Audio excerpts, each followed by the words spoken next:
Amigos de Cuatro Vientos, hola, ¿qué tal? Muy buenas tardes, tengan todos ustedes. Muchísimas gracias por estar con nosotros en esta tercera y última transmisión en vivo que estamos haciendo desde la ciudad de Ensenada, acá en Baja California, México.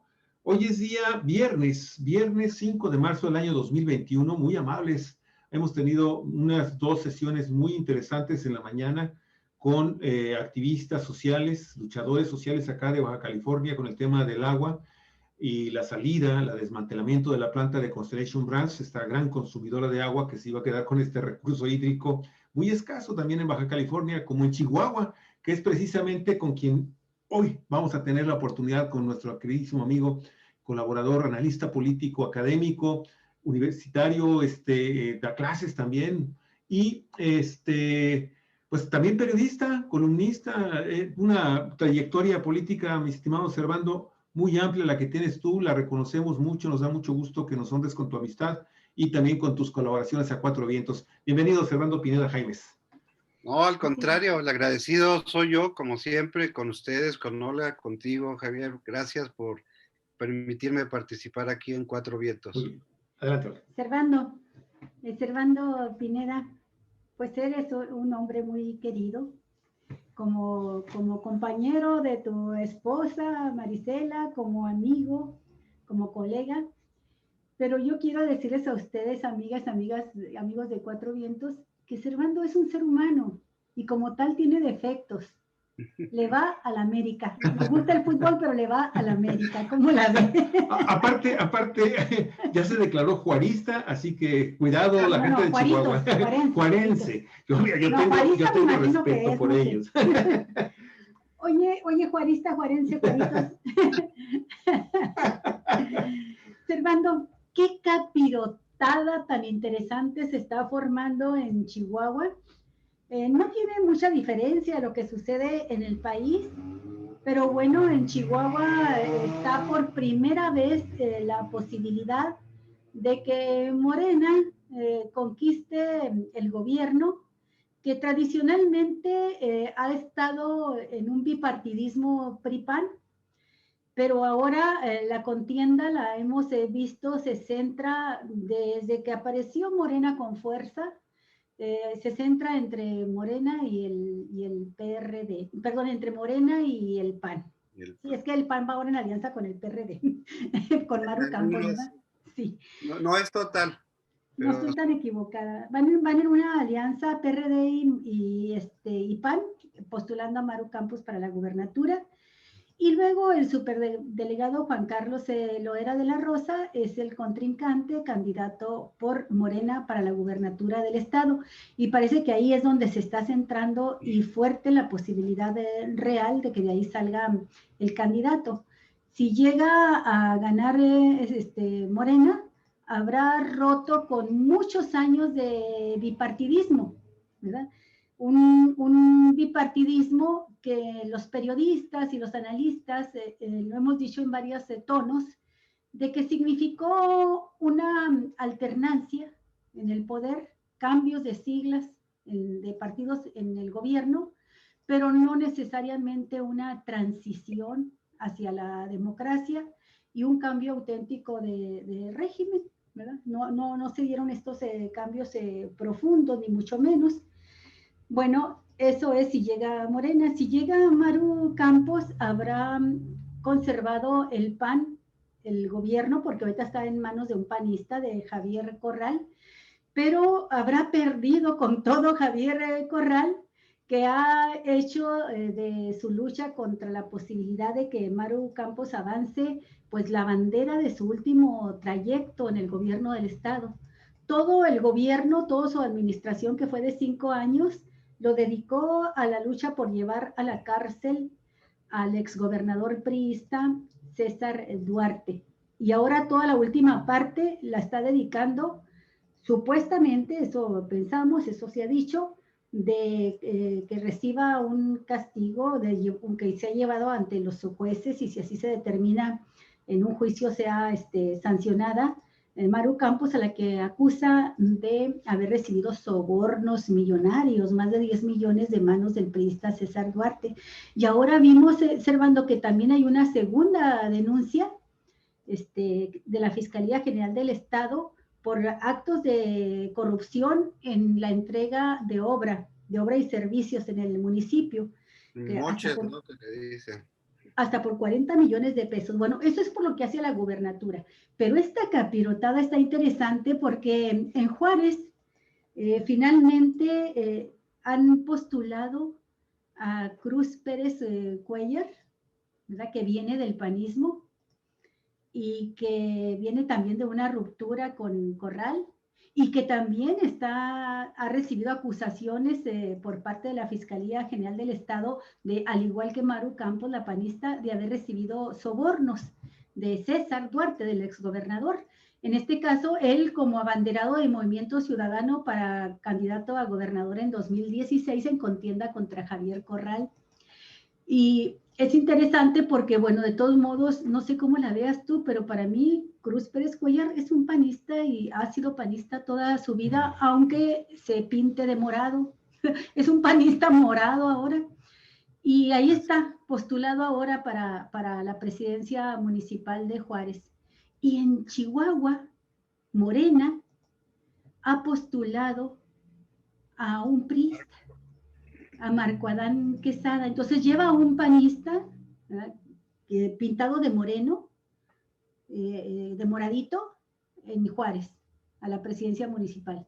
Y lleva a un priista en la capital del estado, en Chihuahua capital, en la ciudad, a Marco Adán Quesada, un tricolor también que se volvió morado, que se volvió moreno. Entonces, ¿cómo la ves? ¿Quién va a ganar entonces? Si gana Morena, qué morenista llega? Es lo que nos preguntamos. No sé cómo está el ambiente en Juárez, de eso nos platicarás, pero en Chihuahua me di cuenta que ya hay algunas manifestaciones de protesta, que incluso fue un grupo de militantes a la conferencia de prensa donde Martín Chaparro, el dirigente estatal, y el delegado de Morena, el delegado nacional, estaban haciendo el anuncio de que el favorecido por las encuestas había sido Marco Adán Quesada. ¿Cómo están las cosas en Juárez? ¿Cómo está el panorama, querido Servando? ¿Cómo está la capirotada? Pues yo creo que lo defines muy bien, cómo está la capirotada y a propósito de la cuaresma. Pero yo creo que lo que está pasando tanto en Chihuahua como en Juárez es un reflejo de lo que podríamos decir la propia encrucijada de Morena como partido político que me parece, con esto decisiones que ha tomado, pues es el reflejo de cómo todavía no logra consolidarse como un real partido político. Sigue siendo un gran movimiento, no sé si todavía ciudadano, pero creo que ha llegado muy rápido a una encrucijada sobre su futuro en el plano ideológico. Y creo que esa es la primera lectura que podemos hacer, porque la segunda, pensando que las encuestas estén de esa manera, pues habría que cuestionar si en un eventual triunfo de Morena como partido político, podríamos decir que si realmente llega la izquierda al poder, tanto en Chihuahua como en Ciudad Juárez. Yo tengo muy claro que no sería así, porque sería muy ingenuo pensar que Cruz Pérez Cuellar es un genuino representante de la izquierda. Para nada. Pues por supuesto que no, mucho menos Marco Adán en Chihuahua. Creo que les ha ganado pero que además es entendible, ¿no? En esta lógica de nuestro sistema de partidos, este pragmatismo político de quién les puede garantizar términos electorales un eventual triunfo y irse por esa situación sin importar o haciendo un lado las cuestiones ideológicas. En el caso, por ejemplo, de Juárez, en el municipio de Juárez, pues como te mencionaba, muy lejos estaría de pensar que alguien como el Cruz Pérez Cuellar sería un representante de la izquierda, por supuesto que no, y ahí participó, fíjate, ese es algo como paradójico, en las famosas encuestas, que además ese es otro gran misterio, solo las conocen ellos, ¿verdad? Nadie sabe cómo cómo se hacen esas encuestas, y además se hacen con recursos públicos, también hay que decirlo, y que por tanto debería ser pública toda esa información, pero bueno, nos dicen que Cruz Pérez Cuellar gana y se impone sobre toda, eso es a diferencia de Chihuahua, sobre candidatos que sí son identificados con la izquierda, que vienen de movimiento, que son fundadores incluso de Morena acá, como es el propio caso de Benjamín Carrera, pero que ya lo había yo mencionado en mi anterior colaboración, que electoralmente difícilmente van a poder ser candidatos que arrastren los votos que se necesita. Aquí la ecuación se complementa con la necesidad, no hay que olvidar dos cosas. Una, Juárez representa casi el 40% del padrón electoral, es decir, el candidato de cualquier partido que pretenda ser gobernador, forzosamente o necesariamente tiene que pasar por ganar Juárez, o sea, digo, no es una regla porque, bueno, puede darse otro fenómeno que arrasen en el resto de los municipios y compensar eso, pero eso nunca se ha dado en la historia política de Chihuahua, siempre se necesita garantizar cerca de 200, 300 mil votos que tengan aquí para poder aspirar a la gubernatura. La gubernatura en promedio la tienen que ganar entre 500 y 600 mil votos, la presidencia municipal oscila entre 100, 150 mil votos, la excepción fue cuando por primera vez ganó Armando Cavada, cuando fue candidato independiente, que llegó a los 209 mil votos, pero eso fue excepción. Pues un fenómeno excepción, atípico y mil cosas. Entonces, Juárez en ese sentido, pues representa mucho para poder ganar la gubernatura. Y aquí el fenómeno, pues es a la inversa. A nivel estatal, la gran mayoría de las encuestas, con todas las deficiencias, repito yo, que pueda tener, pero que es lo único que nos tenemos a la mano para hacer un análisis, ponen siempre a la cabeza al PAN, ¿no? A Maru Campos, y abajo siempre el candidato de Morena. Pero en el caso de Juárez es al revés, siempre aparece en primer lugar Morena y en segundo lugar aparece el PAN. Entonces, creo que la lógica que siguieron fue esa, ¿no? De alguien que presuntamente ellos piensan que les puede garantizar un mayor número de votos para sumarlos a la gubernatura, que finalmente pues es el plato fuerte de todo esto que estamos viendo, ¿no? Fernando, permíteme hacerte esta pregunta.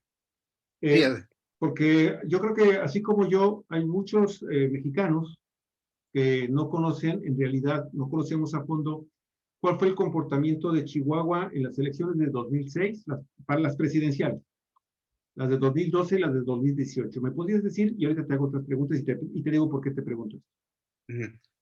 ¿Pero a qué te refieres en cuanto a términos? ¿Ganó Andrés Manuel López Obrador o perdió? Las tres. Sí, aquí ganó, pero no con mucha diferencia como en otros estados. Pues ese fue parte también del proceso. Aquí, por ejemplo, pues en Juárez arrasaron aquí hay, a nivel federal, se tienen 4 distritos federales y arrasaron con los 4 distritos federales, con candidatos que no eran muy conocidos o casi desconocidos, pero fue parte de ese proceso.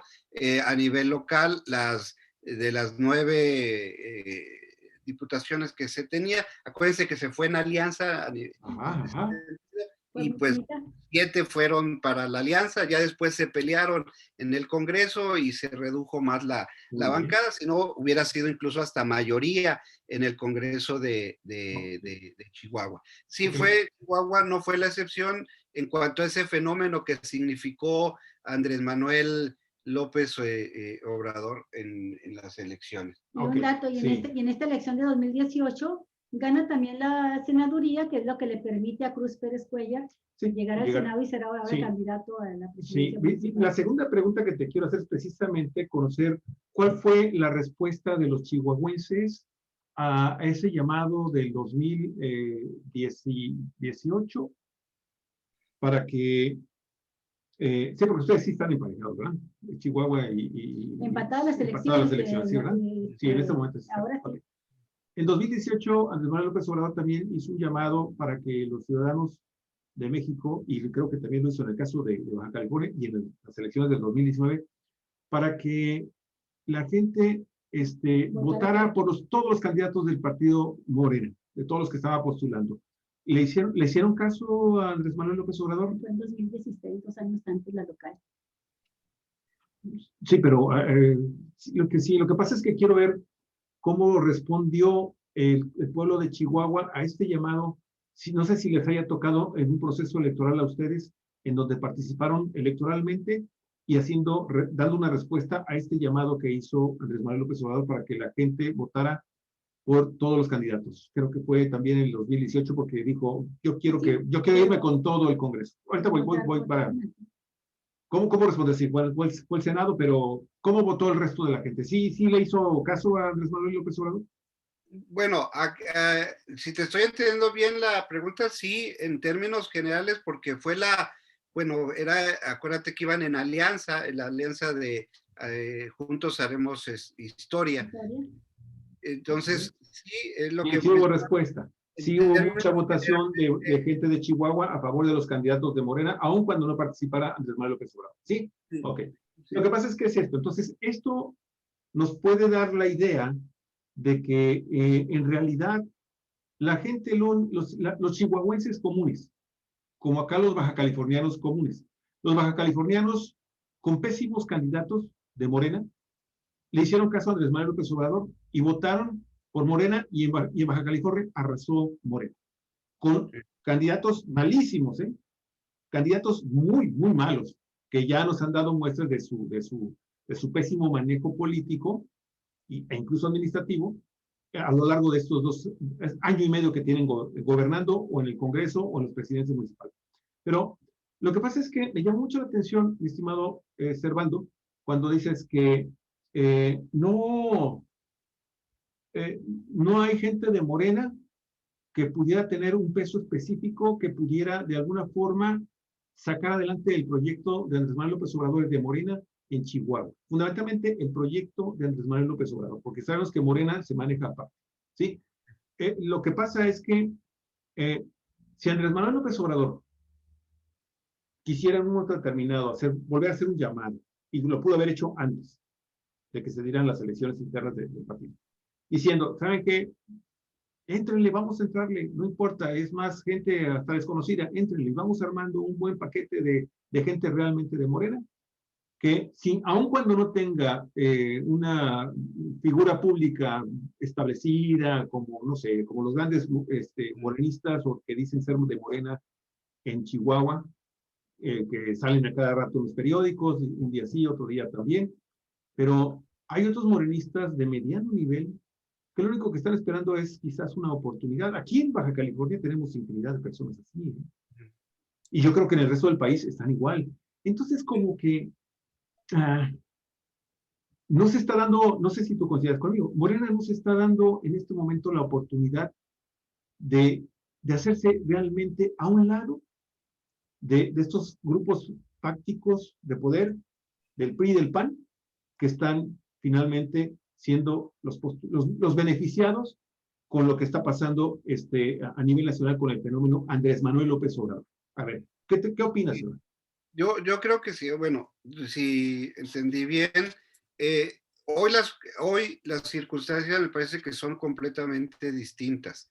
Ese llamado del que tú hablas, me parece que hoy en día tendría ya otro significado. El desgaste que todo gobernante tiene en el ejercicio del poder es claro, o sea, ahí hay un desgaste y que ya habrá sectores que en la anterior elección decidieron darle su apoyo. Tal vez no pudieran ser muchos convencidos, pero también la gran mayoría o una gran mayoría lo hizo cansado del régimen que estábamos viviendo. O sea, el nivel de corrupción yo creo que había llegado ya a niveles totalmente exagerados. O sea, tal vez incluso no era tanto la figura del propio Andrés Manuel, sino este deseo de decir que alguien ponga freno a este saqueo del país, a este niveles de corrupción. Y bueno, en ese momento, pues Andrés Manuel López Obrador encarnaba ese movimiento.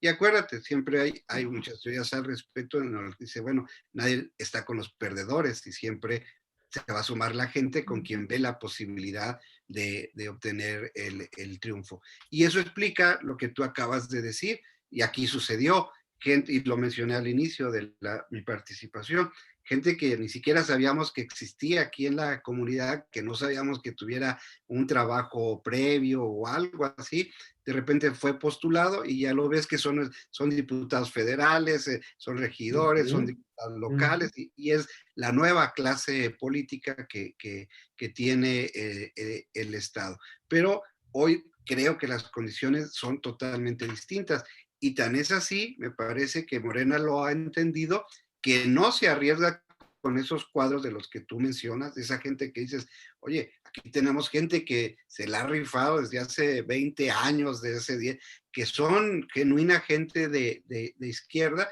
pero que no se va a arriesgar Morena porque está en este pragmatismo político y de la necesidad y la urgente necesidad que tiene de controlar el Congreso a nivel federal para continuar con este proyecto que han denominado la cuarta transformación. De otra manera, no lo podrían hacer, aún sacrificando a todos esos cuadros. Y aquí, por eso yo hablaba de esta encrucijada de Morena, porque mira, en el caso de los dos municipios que hacía mención Olga, ¿cuál fue la reacción?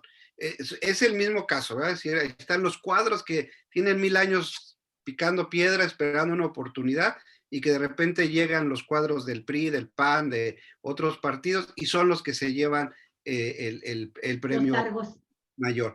¿Cuál fue la reacción? En Chihuahua, y lo dijo bien Olga, hay ese intento de rebelión, ¿no? De decir, ¿qué pasó? O sea, aquí estamos los cuadros, ¿cómo es que un priista? Fíjense, incluso en Chihuahua, el dilema en que metieron a Morena, no solo era elegir muy lejana la posibilidad de un morenista de cepa, sino que también los tenían, era o un priista que era Marco Quesada, o era un panista que era Carlos Borruel, porque eran los... Sí, es cierto. Ya se me había olvidado, ¿para qué me lo recuerdan? Eso es lo más loco que... cosa, sí, que alguien que terrible. ¿verdad?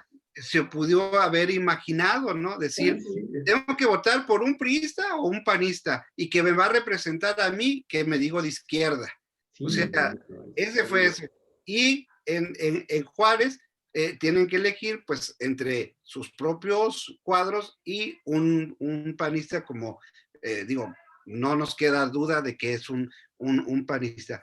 Pero en Chihuahua hay este intento de rebelión, de decir, no, cambiemos las cosas, que finalmente no fue más que eso, un intento de rebelión. Y en Juárez, al menos en la gente del partido, en la que yo tengo acceso, conocimiento, hubo una conformidad, como diciendo, ¡ay! Fue Cruz, pero se enconcharon, no hubo ninguna manifestación de que, ¿cómo que un panista nos va? Incluso algunos de los más recalcitrantes que yo conozco, que yo esperaba una reacción furibunda, decir, ¿cómo es posible? Su reacción fue, olvidémonos de las elecciones y concentrémonos en estructurar verdaderamente al partido como una opción de izquierda. ¿Cuánto les va a llevar eso o en qué va a terminar? Ve tú a saber, ¿no? Pero eso es, alguien puso ahí, que a mí me pareció genial, dijo, y que es un prominente cuadro de la izquierda aquí en Juárez, dijo, ya nos pusieron el sapo, ahora hay que tragárselo. Hijo, qué cosa tan terrible. Pero bueno, está diciendo la verdad además, porque no hay ese movimiento de reacción, de protesta. Hay expresiones de grupos pequeños todavía, algunas muy interesantes, como la declaración que hizo Luz Elia Marín, que ella es coordinadora de Morena en Juárez, y con motivo también de la nota de la declaración de Armando Cavada. Hay que recordar que Armando Cavada, que llegó a la presidencia municipal por la vía independiente, se reelige también por la vía independiente, aunque con muchas dificultades, y en una elección que quedó cuestionada por su contrincante por Morena en aquel entonces, en el 18, por Héctor González Moquen. Javier. ¿Perdón? Javier González Moquen. Javier González Moquen. Y Javier González Moquen, en una reacción de dignidad, decíamos la vez pasada, porque recibieron a Cavada para competir por la gubernatura del estado, por la candidatura de Morena, él pidió que no lo inscribieran, que no lo aceptaran. Cuando lo aceptan y después de que no queda, porque queda el superdelegado, lo era de la Rosa, va el dirigente de Morena, Mario Delgado, a hacer una operación cicatriz, según esto, ¿no? Y habla con Cavada y le dice, no te preocupes, tú vas a ser diputado federal, por la vía pluria además, vas a ser diputado, ¿no? Si aceptas, yo te invito a que contiendas para diputado federal. Y cuando Cavada hace unos días anunció, ayer antier anunció que sí, que iba a ir por la Diputación Federal de Morena, Lucelia Morena, que es la coordinadora de Morena en Juárez, dijo que hay un fuerte desánimo. Dice, hay un fuerte desánimo y enojo en la base del movimiento, en la base morenista. Pero más que el desánimo y el enojo, utilizó otro adjetivo que a mí me llegó más profundamente, ¿no? Porque dice ella, hay una tristeza profunda de muchísima gente que ha dedicado años de trabajo en Morena. Todo se va a la basura por estas decisiones de la dirigencia nacional. Hizo la declaración la periodista de Reporteros del Norte Digital. Y creo que tiene razón. No alcanza para la indignación, no alcanza para el enojo, no alcanza, como dice un colaborador nuestro, Jesús Sosa Castro, que dice, no alcanza para el encabronamiento que te hace actuar, sino que se queda en una profunda tristeza. O peor todavía, en tragarse el sapo, como lo acabas de comentar, que dice otro izquierdista juarense. Esta es la situación, Servando. Yo le doy vueltas y vueltas y veo que no puedes hablar de peculiaridades porque es una característica que se está dando a nivel nacional. En Juárez, en Chihuahua puedes decir, pues les está ganando el pragmatismo. Y en este pragmatismo, aunque Morena como partido aparece a la cabeza, ¿verdad?, de las encuestas, ya cuando buscan qué morenistas podrían ser candidatos, posiblemente tengas razón tú. Yo lo dudo, Servando, de tu análisis, de que se les cae la votación. Yo creo que les puede suceder lo que sucedió cuando López Obrador llama al voto y que ponen a estas personas que no son conocidas, pero la gente vota por Morena. Creo que si ponen a una persona que no es un chicle tan masticado, que no está tan quemado en política como sí lo está, quieran que no, Pérez Cuellar, y lo está Marco Adán Quesada, y lo está, no se diga, este otro innombrable de panista de Chihuahua, Borruel. Creo que si ponen personas decentes, capaces, hablábamos de que en el mundo de la academia hay personajes muy interesantes con una trayectoria política a prueba, ¿verdad? A prueba. Y que han pasado sin mancha. Hablábamos del caso del doctor Víctor Orozco, por ejemplo. Tú mencionabas al propio Benjamín Carrera. Hay otros liderazgos. En Chihuahua hubo una pérdida muy grande, una sangría grande de liderazgos por los que se fueron con Corral al gobierno. Estaba Víctor Quintana hubiese sido así en caballo de Hacienda, había llegado ahora a la gubernatura de Chihuahua por Morena, ¿no? Pero pues cometió el pecado de irse con el gobierno panista de Corral. Entonces, yo soy de la idea, pero no la vamos a poder comprobar, esta hipótesis de que Morena, si las encuestas le favorecen, puede ganar con quien ponga de candidato que sea presentable, no un impresentable, puede ganar las elecciones. tal vez no se tienen esa confianza, las encuestas les digan otras cosas realmente y deciden poner cuadros políticos o panistas para fracturar electorado, votos, quitarles votación todavía a ellos, ¿no?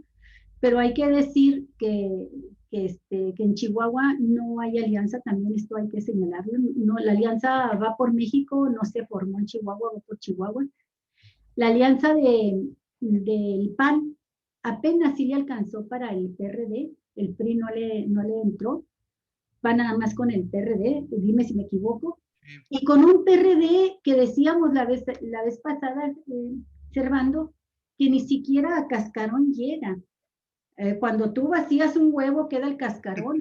Este es cascarón triturado, ya quebrado, lo que queda del PRD. Fíjate de esto de las encrucijadas que he estado hablando. En Juárez, ¿cómo dijiste? La capirotada en el que se van a meter los electores. Fíjate, a nivel estatal, PAN y PRD van juntos, ¿no? Pero aquí en Juárez, el PRD a la presidencia municipal va solo. Sí. Entonces, imagínate el lío en que se tienen. O sea, a nivel estatal los panistas tienen que apoyar y los perredistas tienen que apoyar a una candidata. Maru tiene que apoyar a los candidatos del PAN, pero cuando llegue aquí a Juárez, ¿a quién va a apoyar? ¿Al candidato del PAN o al candidato del PRD? No, pues al del PAN, porque además el candidato del PAN es el expriista, exmorenista González Moquen, que ya lo comentábamos la vez pasada, va a gobernar con el partido, va a gobernar el partido de Maru a través de González Moquen, si González Moquen llega, porque llega prácticamente en calidad de florero, ¿no? O llega al ring de la lucha libre con las manos y los pies atados, mutilado de brazos y de piernas, y a ver qué puede hacer como el chiste del que enterraron y que le pasa el león por encima, ¿no? Y nomás alcanza, está enterrado hasta el cuello y nomás alcanza a morderle las partes al león. Y le dicen, era un negro, ¿verdad? En la época de la esclavitud. Y le dicen, juega limpio, negro cochino, ¿verdad? Así va a llegar González Moquen, sin posibilidades de hacer un gobierno con la gente, con un equipo que él determine. Así es que en realidad el PAN tiene varios candidatos que representan diferentes corrientes del panismo, ¿no? Porque en Juárez, si gana Cruz Pérez Cuellar, y suponiendo que Maru Campos llegara a ganar, pues van a ser una mancuerna excelente. Máxime que los dos tienen como un enemigo común, que ha sido Javier Corral, y que por cierto los dos están cojeando de la misma pata, los dos están siendo acusados de haber recibido sobornos de César Duarte, ¿no? Entonces, pues el PAN queda bien parado en Juárez y ganan ellos, y ganan los panistas, ¿no?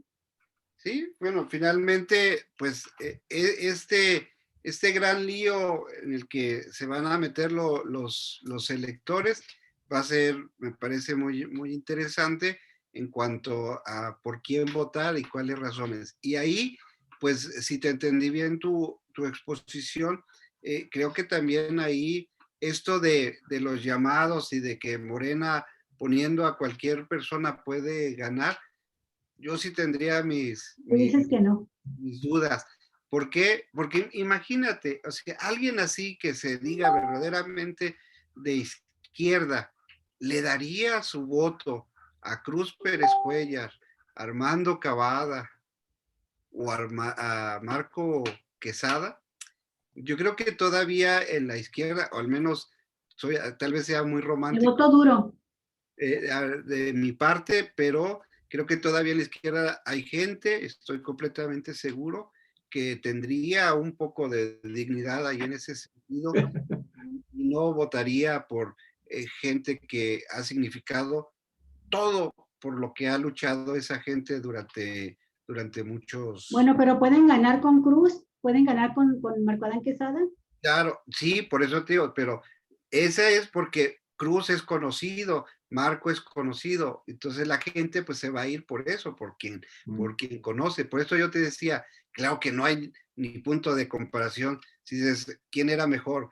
en términos ideológicos, de capacidad, entre Benjamín Carrera o Cruz Pérez Cuellar, pero Benjamín no le va a poder sumar los votos que Y tú dices necesita. que Benjamín no levanta. De nueva cuenta, disculpen, la pregunta del Neófito.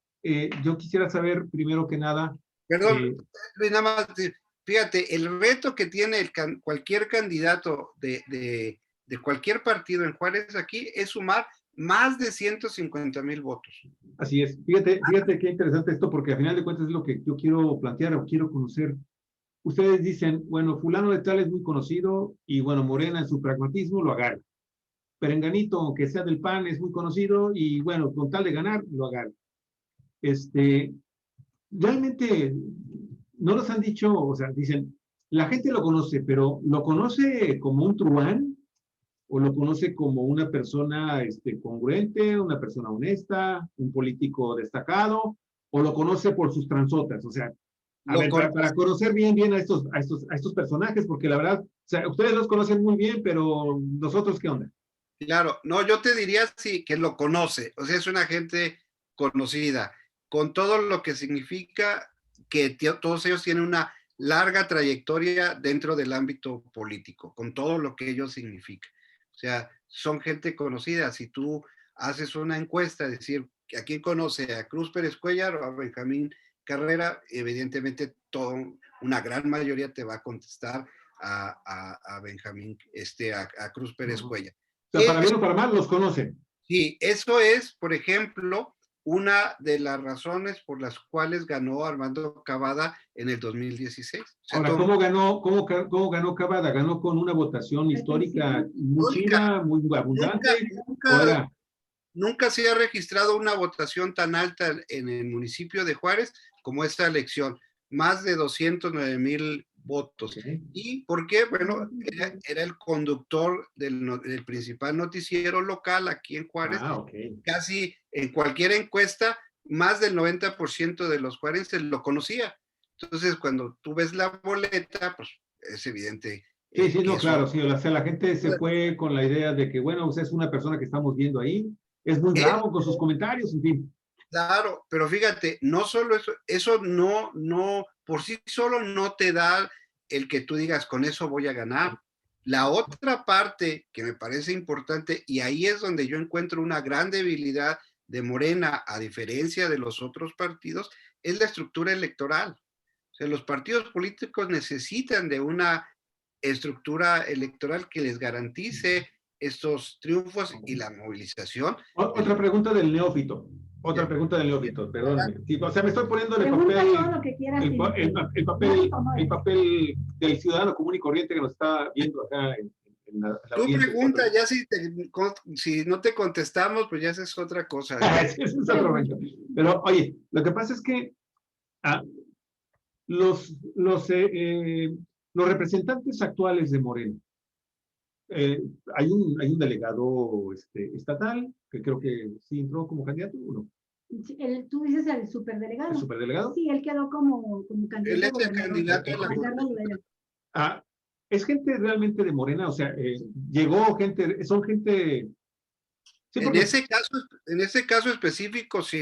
El candidato de Morena a la gubernatura, sí, él es fundador de Morena aquí y sí tiene una trayectoria pues dentro de la izquierda, aunque él es un empresario, pero siempre ha estado cercano a los... No tiene antecedentes políticos de militancia en otros partidos. No, y su familia también es de larga tradición en la izquierda aquí. Ok. Y bueno, me imagino que Morena ganó alguna diputación, alguna diputación federal, estatal, o algunas alcaldías, presidencia municipal, ¿sí? Sí, auténticos morenistas. Aquí en Juárez hay 4 diputaciones federales y las 4 las tiene. Ok. ¿Cómo han actuado? ¿Qué han hecho? No, eso es, digo, es evidente. Ellos, aquí no se conoce qué hagan, ¿verdad? Pero ellos han servido para el proyecto de o sea, ya están bateando, le están pildeando a Andrés Manuel, pero en Chihuahua en realidad son unos perfectos desconocidos. Exacto. Desde mi punto de vista, sí. O sea, no creo que tengan mayores... Con esto concluyo la batería esta de preguntas del neófito. No. Fíjate que es que es muy interesante conocer esto porque es importante conocer la estructura que tiene Morena como partido político. Ya, si tú me dices en Baja California cómo está estructurada Morena, bueno, Morena tiene una estructura muy interesante. Desde el punto de vista incluso de la capacitación y del trabajo para las campañas electorales. Bueno, aquí en Ensenada se formó la segunda estructura nacional en materia electoral. Ensenada, fíjate, trabajó y fue gente de Morena, ¿eh? Es gente que originalmente pertenecía a Morena. Y esos fueron los que hicieron la chamba. Pero yo no sé si Morena tenga esa estructura allá en Chihuahua, si tenga una estructura político-electoral que le permita finalmente ser más competitivo y con esto de alguna forma atraer electores, aun cuando aquellos sean del PAN, aquellos sean del PRI, que eviten otro de los grandes problemas que estamos viendo que se nos va a avecinar no nada más en Chihuahua, sino en todo el resto del país. No, La mira, mucha abstención.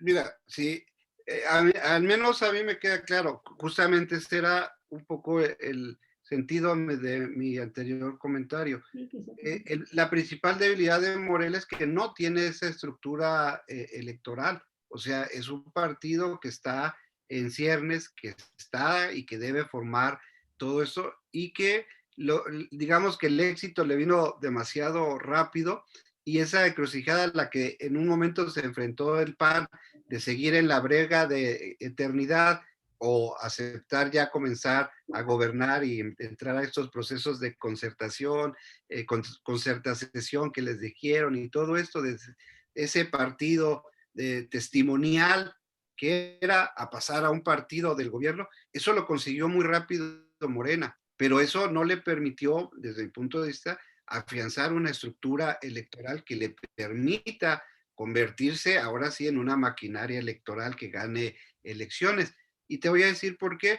Yo creo que ese fue, por ejemplo, el punto más débil de cuando Morena pierde, porque lo perdió en los tribunales, no en las urnas, el triunfo aquí en Juárez. El candidato independiente, nada más, ojo, tenía a su disposición por lo menos 3 equipos de abogados que en la Asamblea Municipal estaban constantemente trabajando al unísono. Morena nada más tenía un abogado ahí de tiempo completo. Es decir, las elecciones no solo se ganan con votos, por supuesto, son los votos, es el principal insumo, pero viene una serie de mecanismos. Hoy en día prácticamente todas las elecciones se han judicializado, o sea, casi es un hecho que van a irse a los tribunales estatales electorales en primera instancia y después al tribunal federal. Entonces, también necesita toda esa estructura.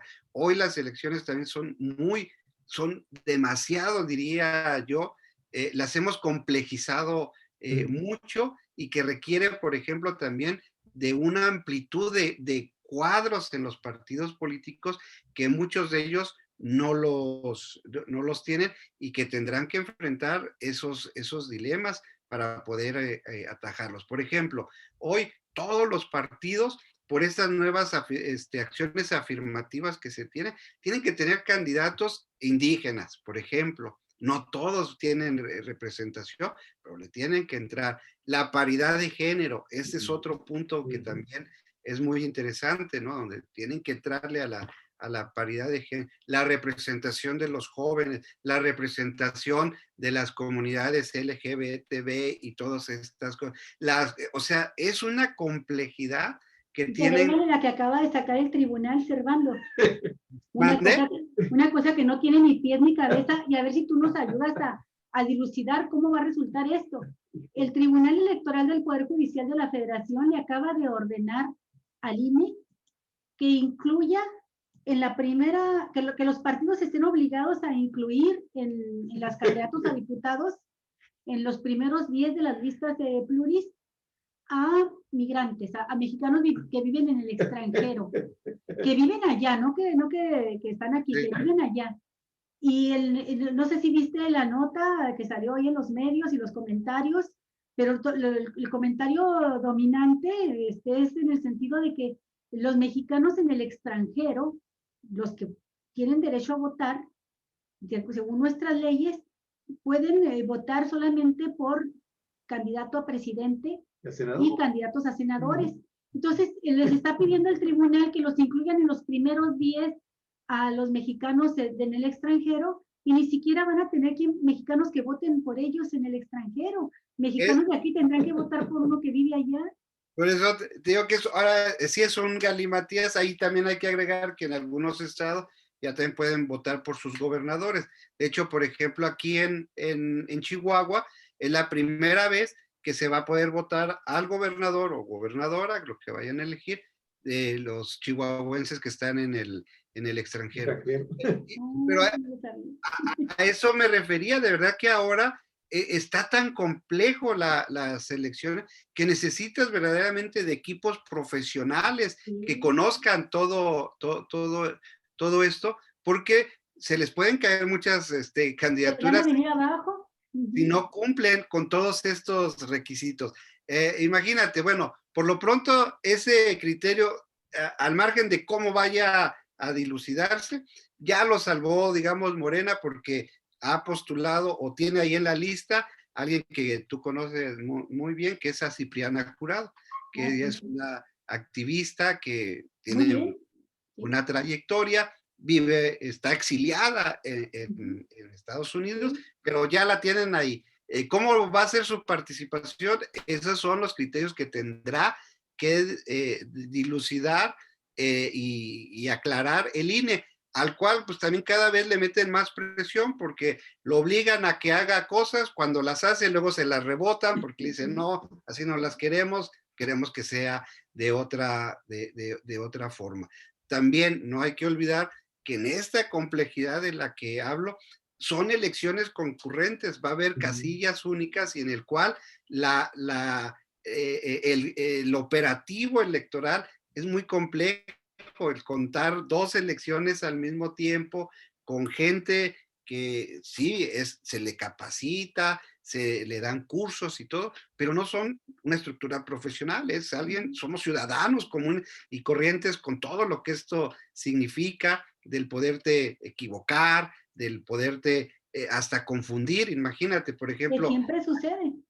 Sí, aquí y en muchos estados tenemos un distrito federal número 2, pero también tenemos un local número 2, ¿no? Y luego, en algo tan simple que yo no entiendo por qué ocurre, el INE hace las boletas y casi las hace del mismo color, o sea, pensando que como que nos vamos a... Todo esto va a complicar el cómputo de los votos. De hecho, sí, de hecho, digamos, un ensayo de eso ya lo tuvimos en el 2018, en donde sí se dio eso. ¿Y qué ocurría? Pues que de repente las urnas de los paquetes electorales del Distrito 2 local se enviaban al federal y luego del federal se enviaban al local, ¿no? O al municipal. Y esto, aparte de retrasar los cómputos, porque se tienen que parar mientras se regresan los paquetes, se reintegran a las asambleas y se cuenta. Entonces, de esto yo hablo, de estos equipos que deben tener, porque además, cuando hablo de ese éxito que tuvo Morena, el poco equipo electoral que pudo haber tenido, pues está ahorita cooptado con la estructura del gobierno federal. Claro. O sea, los pocos que le sabían eso, pues están ahorita en el gobierno. Y pues, ¿de dónde va a echar mano? ¿Cómo le va a hacer? Y entonces por eso explica también en cierta manera, digo, no nos da la claridad del fenómeno, pero decir que pues llega cualquier cosa a Morena, porque ahorita si yo tengo ambición de ser diputado, de ser senador, de ser regidor. Yo voto por ti, Servando. El canal que me lo va a permitir, pues es Morena, ¿no? Claro, porque las encuestas siguen dejando a Morena muy arriba.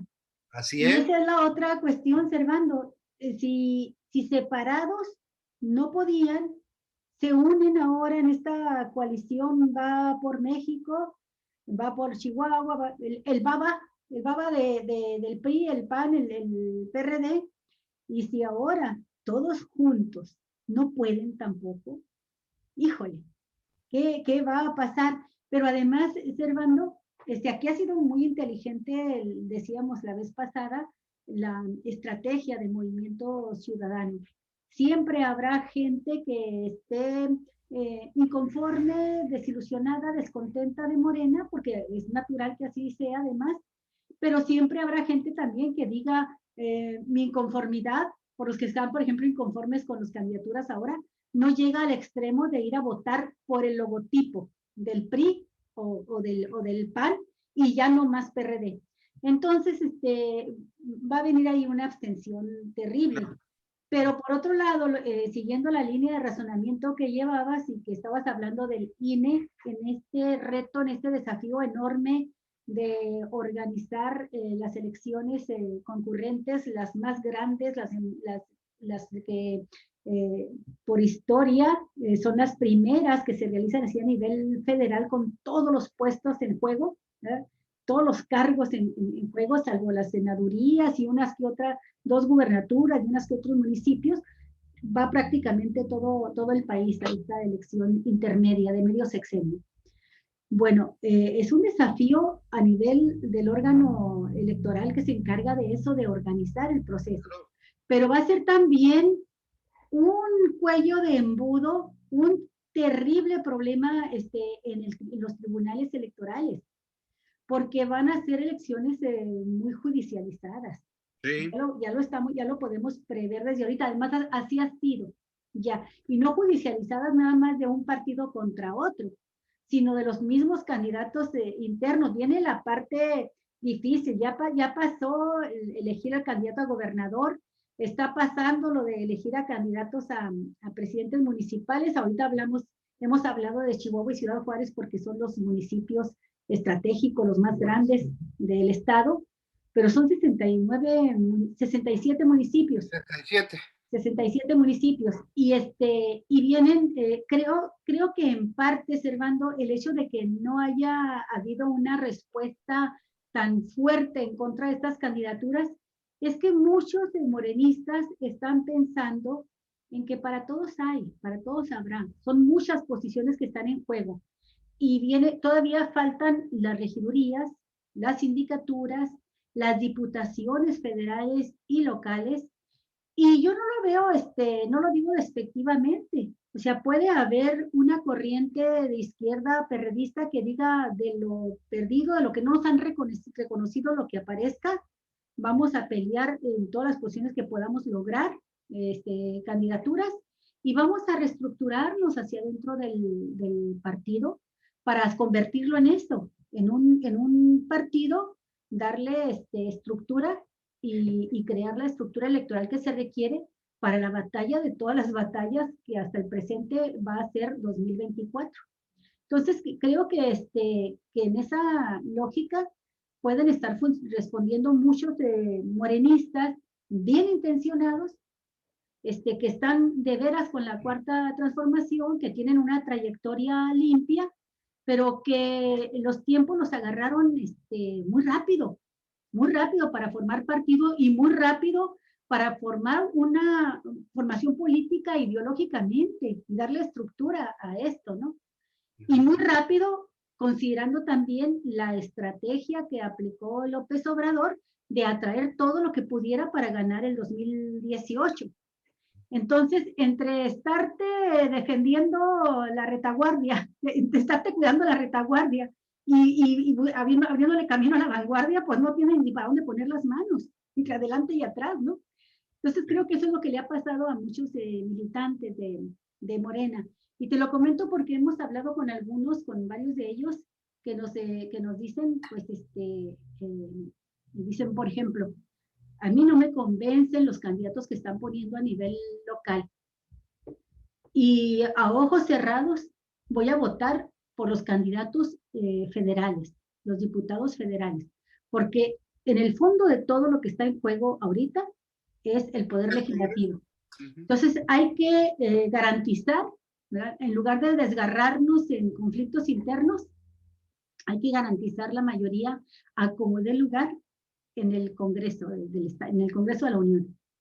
Y les preocupan entonces las diputaciones federales y por supuesto todo lo que puedan de las locales, porque si vienen reformas constitucionales en la segunda parte del gobierno de López Obrador, en el segundo trienio, si vienen reformas constitucionales, ahí va a necesitar del 70, bueno, de las 2/3 del Poder Legislativo Federal y también del 50+1 de los congresos locales. Entonces, ahí es donde muchos morenistas de izquierda dicen, sí, si tenemos que tragar sapos, nos tragamos esos, ¿verdad? Esos para poder garantizar esas legislaturas. Pero si alguien, como un poco el razonamiento de Tatiana Cloutier, le dice, pero si las candidaturas locales, que a gobernador, que a presidente municipal, no te convencen, pues no votes por ellas. Un poco es esa lógica, la que yo he escuchado. No sé tú cómo la veas. No, sí, puede ser. Lo que yo digo es ese dilema que finalmente en este análisis que haces, que es acertado, tendrán que enfrentar toda esa vieja izquierda. Bueno, para empezar, yo sigo poniendo aquí en el punto de discusión si Morena es de izquierda. O sea, yo tengo mis dudas que sea así. Sí. Y creo que ese es un punto importante, o sea, ideológicamente, ¿qué representa Morena? Ese es un punto. La lógica electoral, pues es completamente distinta, ¿no? Lo que está aquí, me parece, es el análisis que se debe hacer, es de este proyecto nuevo de nación que estaría en disputa. El último, digamos, ejemplo exitoso de esto, pues lo fue el PRI, ¿no? Cuando nace el PRI, que aglutina a los grandes caudillos que se estaban disputando el poder y dice, bueno, pues vamos a ponernos de acuerdo, fundan esta maquinaria que después se convierte en una maquinaria electoral, que es lo que conocemos hoy como el PRI, y pues se aventaron ahí 70 años. La diferencia es que había caudillos, no había un sistema de partidos como el que hoy se tiene, en donde básicamente existen tres grandes fuerzas, lo que es el PAN, lo que es el PRI y lo que representa en estos momentos Morena y la parte de izquierda, que déjame decirte, este escenario, a diferencia, por ejemplo, de antes cuando fue PRI, PAN y PRD, que estaba muy marcado, esto ya no se da así en el resto del país. En el resto del país está muy atomizado esta trilogía de dominio del poder.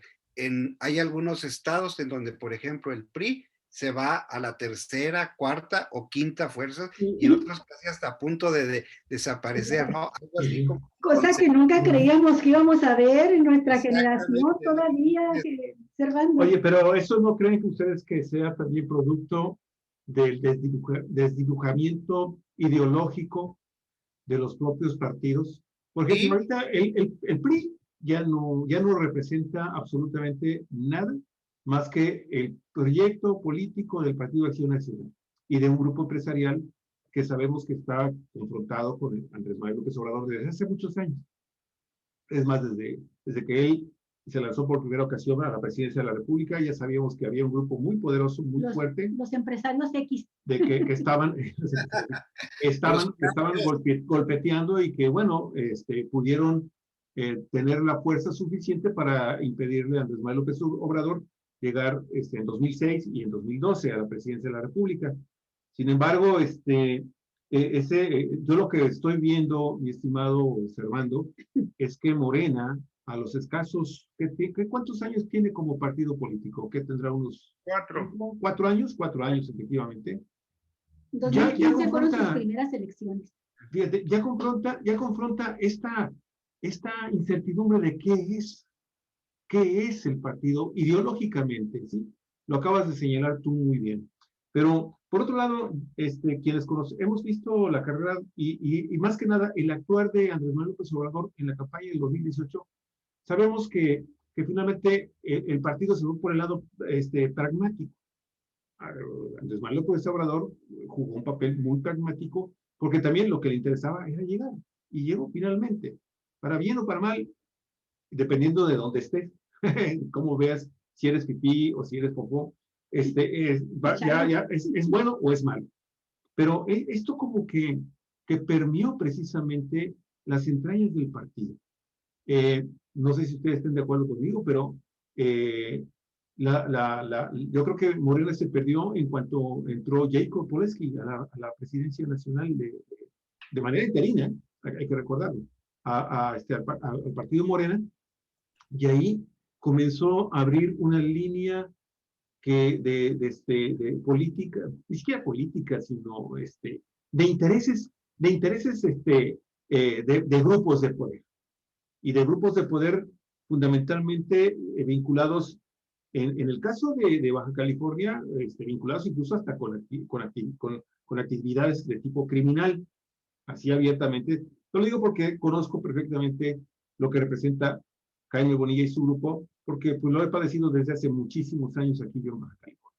Pero bueno, hacia donde voy es precisamente a conocer finalmente qué está sucediendo o qué puede esperar entonces nuestro país con esta incertidumbre a la que en este momento tiene desorientados a mucha gente de qué es, qué representa y hacia dónde va Morena. Morena en este momento, siento yo, está buscando encontrar su redefinición, casi su refundación, pero como bien lo han estado ustedes señalando, en el camino no puedes dejar todavía ese lastre que es el pragmatismo. Y están agarrando de aquí, de allá, los dirigentes, olvidándose de esa fuerza tan tremenda que tienen con las bases, incluso de sociales, de izquierda, que efectivamente mucha gente de los partidos de izquierda, de la auténtica izquierda de México, gente que empezó en el Partido Comunista Mexicano y ahora está en Morena, ¿sí? Pues se sienten muy defraudadas incluso con la forma en cómo se están en este momento tomando las decisiones para elegir a los candidatos a puestos de elección popular por Morena. Y aquí esto abre una grieta por donde, creo yo, se está metiendo con gran peligrosidad. Te digo, el caso Baja California debería ser un ejemplo de lo que pudiera suceder.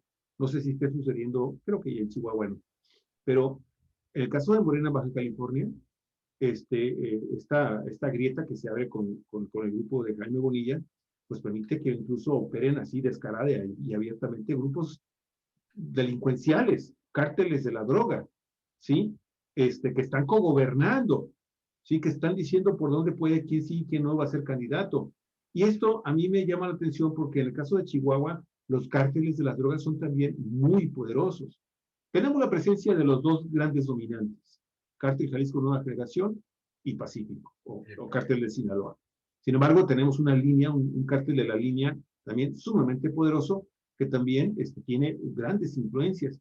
Y yo no me puedo olvidar de esto que denunció y que sacó a la luz pública ya después del asesinato de Miroslava Breach, ¿sí? Que algunos miembros del Partido Acción Nacional que están gobernando o que estaban formando parte del comité directivo del Partido Acción Nacional en el estado de Chihuahua, ¿sí? Pues estaban trabajando de común acuerdo con los grupos delincuenciales, con los grandes capos. Y yo no sé eso, y aquí sería la pregunta que yo te quiero hacer, Fernando, si esta situación del narcotráfico operando ya así abierta y descaradamente en los procesos electorales, podría de alguna forma también fincar el tipo de elección que se va a tener en este año, a partir del próximo, creo que arranca el próximo lunes ya las campañas, ¿verdad? No sé cómo lo veas, Fernando. Mira, honestamente yo no tendría así una respuesta así puntual a tu pregunta. Lo que sí te podría decir es que pues sería un tanto ingenuo pensar que no lo fuera así, ¿no? Tomando en cuenta los antecedentes y todo lo que significa un lugar como Chihuahua. Tan es así que hoy mismo, bueno, fue ayer, asesinaron a uno de los candidatos a presidente municipal de un municipio que es uno de los grandes también municipios de aquí de Juárez. Nuevo Casas Grandes, ¿no? De Nuevo Casas Grandes, Armando González, de su candidato. Pero en este caso, técnicamente son precandidatos todos hasta que no confirma su candidatura el órgano electoral. Y es asesinado, y de acuerdo a las versiones de la propia fiscalía, la línea de investigación que siguen es crimen organizado, ¿no? O sea, y un reciente informe que también se acaba de dar a conocer, pues coloca como uno de los principales problemas la violencia política que se ha dado con asesinatos, persecuciones, crímenes, demás, hacia candidatos, y tan es así que, pues creo que ayer, si mal no recuerdo, la propia secretaria de Seguridad Pública anuncia un programa especial para dar protección en ciertas zonas a candidatos. O sea, esa es una realidad. Aquí en la sierra hay lugares en donde la presencia del Estado es nula, ¿no? Son dominadas por los diferentes cárteles, que ahora también eso es una atomización enorme, ¿no? Porque hay muchos grupos delincuenciales que controlan muchas zonas, y eso también va a significar también otro reto en cuanto de lo que hemos hablado para los órganos electorales, el INE como responsable de la elección, por dos razones. Uno, que van a ser las primeras elecciones que vamos a realizar en medio de una pandemia. Y de ahí ya implica un riesgo en cuanto a la participación electoral. Porque aunque tenemos ya vacunas y toda esta situación, bueno, los cálculos más optimistas que yo he visto, yo no soy especialista en ese tema, te dice que, bueno, si bien nos va, pues ahí como de aquí a 4 años más o menos ya vamos a estar todos vacunados. Quiere decir que vamos a realizar las elecciones en medio de esta pandemia, con todo lo que ello significa y que puede tal vez afectar la participación electoral. Y el otro, pues es este clima de violencia, ¿no? En donde, repito, por ejemplo, aquí en la Sierra de Chihuahua hay zonas donde el Estado, su presencia es nula, ¿no? Entonces, son situaciones que se tienen que enfrentar y que es una realidad. Digo, sería ingenuo pensar que no, que el crimen organizado se va a mantener al margen o está al margen de este proceso electoral. Así que creo que pues es un reto muy, muy importante, y en el cual,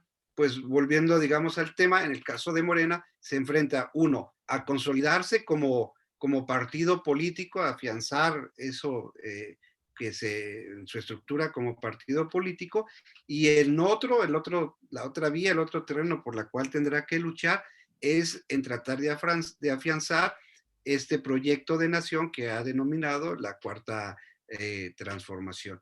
Es decir, son dos pistas interesantes en el cual el propio presidente, que es la cabeza de este gran movimiento, es evidente, o por lo menos para mí, que no puede estar en las dos pistas. Primero, hasta legalmente, y segundo, porque pues, humanamente no lo podrá hacer. La complejidad que implica el transformar al país, yo creo que superó las más locas expectativas que alguien pudiera haber tenido. O sea, lo estamos viendo un día sí y otro no.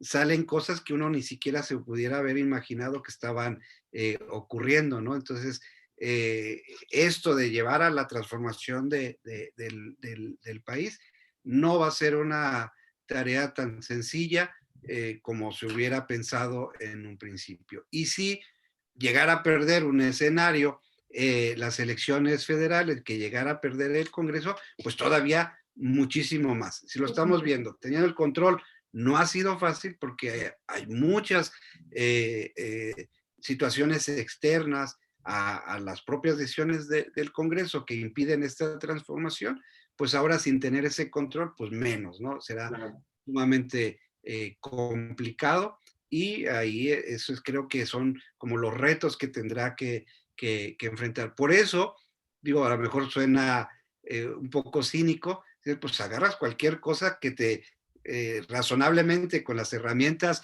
científicas que tengo, que pueden ser encuestas o lo que ellos manejen, te puede garantizar más o menos que vas a ganar o vas a tener el control del Congreso. Ya no, sino la mayoría absoluta, por lo menos de tener la mayoría en el Congreso, que te permita medio acomodar esto que apenas está empezando, ¿no? Llevamos 1 hora con 10 minutos, les aviso, para que más o menos le midan el agua a los camotes. Oh, si gustan, pues ya podemos ir cerrando. Fernando, mira, de estas cosas que estás planteando, pues creo, y te hago la propuesta ya de una vez por anticipado, que dentro de 15 días, que va a caer el día 19, pudiéramos hablar del aniversario del asesinato de Miroslava Breach. Si tú quieres invitar a alguien, adelante. Hablamos de ello porque el trabajo periodístico que desarrolló en esta línea que está señalando ahorita, de denunciar la narcopolítica en el Estado, hasta dónde los grupos criminales estaban ya palomeando y determinando las candidaturas, e incluso postulando ya a su propia gente a través de los partidos en contienda, los que podían ganar entonces, que eran el PRI y el PAN. Bueno, pues fue un trabajo excepcional, muy interesante porque les puso rostros, nombres, apellidos, e hizo un mapa delincuencial en relación con la política que yo apuesto doble contra sencillo, aunque no tenga manera de poderlo demostrar porque no lo van a sacar así, que lo conocía perfectamente el fiscal actual, César Augusto Peniche, porque había estado él como delegado de la Procuraduría General de la República, y el trabajo era ese fundamentalmente, ¿no? En la PGR, ver cuál era ese mapa delincuencial, el reparto territorial de los grupos criminales en el Estado, ¿no? Como delegado de la PGR.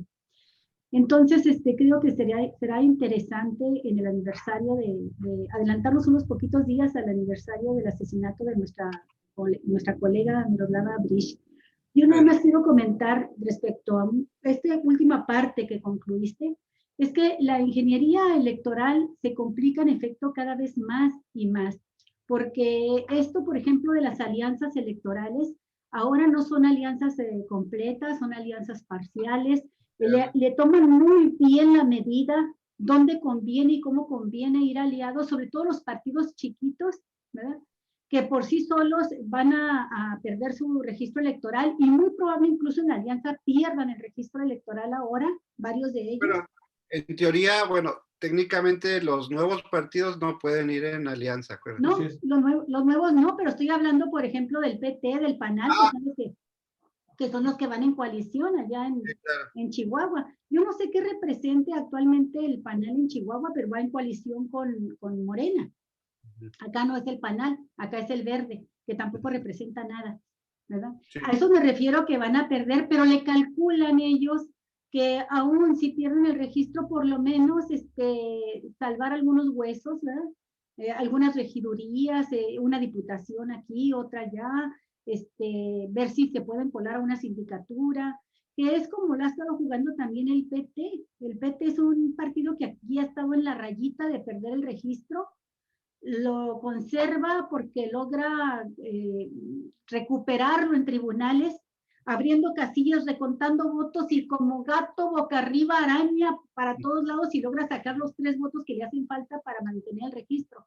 Pero posiblemente ahora lo pierda.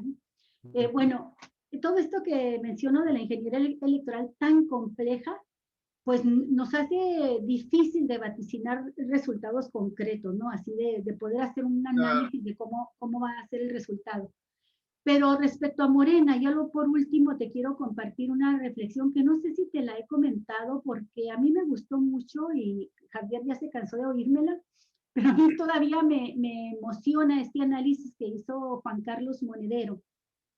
Juan Carlos Monedero, que es un político español, analista, teórico y fundador del partido Podemos en España, cuando triunfó López Obrador, él estaba atendiendo una entrevista de prensa en uno de los restaurantes que tiene ventanales hacia el Zócalo y estaba viendo el festejo en la plaza el día de las elecciones.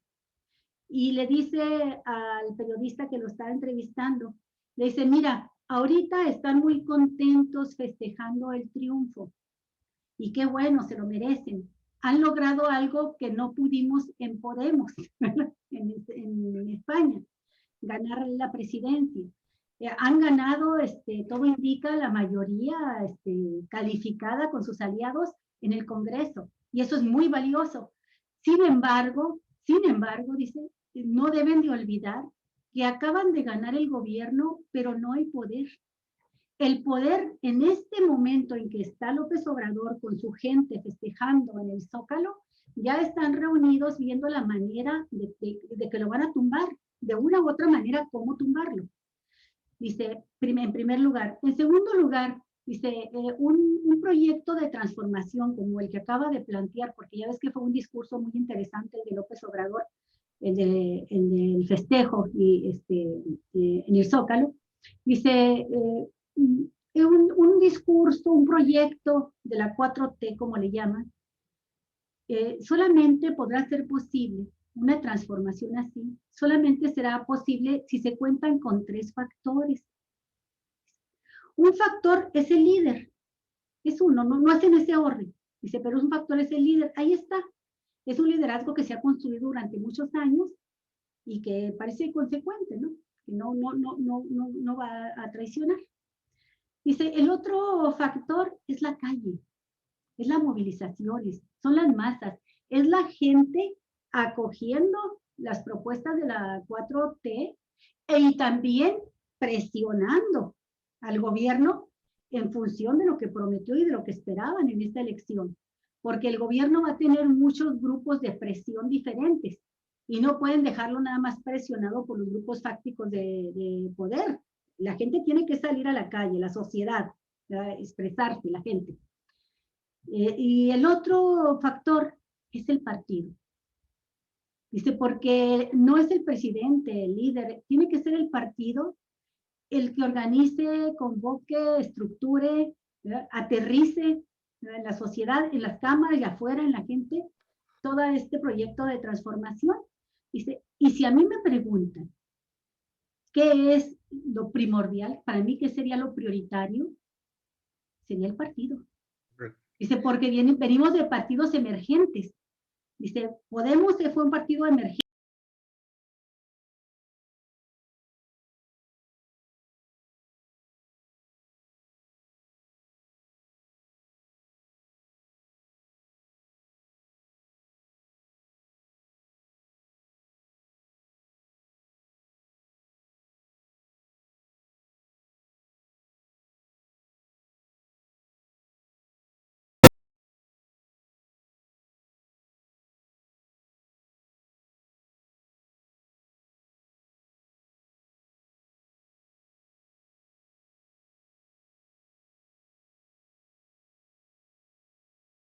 Sin partido, ¿no? Entonces, creo que este razonamiento de Monedero es absolutamente válido, sale a flote en este momento de que esa es la gran debilidad que tienen las fuerzas de la 4T, ¿no? Fíjate, bueno, yo con eso ahí concluiría con eso que acabas de decir. Voy a decir tal vez una herejía, pero fíjate, tomando lo que tú dices, se va a enfrentar Morena a ese gran dilema con alguien que es su leitmotiv de la lucha política, que lo pronunció, que fue Felipe Calderón, de ganar el gobierno y perder el partido, ¿no? Sí, así es. Bueno, pues creo que es una buena sentencias interesantes que espero que finalmente en alguna ocasión sean motivo de reflexión a los más altos niveles del partido Morena y también de este gobierno, ¿no? Porque también este mismo gobierno tiene que platicar una reflexión a fondo, profunda, ¿sí? Ahora, vamos a decir que sería su quinta transformación dentro del partido. Esa es la primera que deberían de estar realizando. Y bueno, finalmente hay un grupo de morenistas que están haciendo el intento. Y vamos a ver qué resultados tienen. De momento, pues creo que concluimos en que en realidad, aún con Morena y con todos los demás, pues vamos a ver un gran abstencionismo a nivel nacional. Por varios motivos, pero muchos de ellos por el tipo de partidos y por tipos de acuerdos y candidatos que están generando. Gracias. Servando, ¿algún comentario final? No, al contrario, pues agradecerles, como siempre, esta oportunidad y bueno, pues saludos allá, todos allá en Baja California. Muchas gracias, igualmente a la gente de Chihuahua. Servando, y ahí me dices después qué te parece lo de la propuesta del tema próximo. Claro, sí, con mucho gusto, lo vemos. Cuatro vientos, amigos y amigas, un abrazo donde a todas Chihuahua. las voces encuentran eco. Y con esto pues cerramos ya nuestras transmisiones en vivo, terminamos las transmisiones de toda esta semana que ha sido muy intensa. Cuídese mucho el fin de semana, va a estar haciendo calorcito, Qué rico. va a estar muy rico, así que hay que prepararse. Mañana hay que salir a caminar, no, perdón, dentro de 2 días hay que salir a caminar para sobre todo en las minas, pero procúrese un buen desayunote después de esa caminadota. Servando, un abrazo, cuídate mucho. Ya está, Hasta Fernando. pronto, Servando. Un abrazo. Bye. Bye. Bye.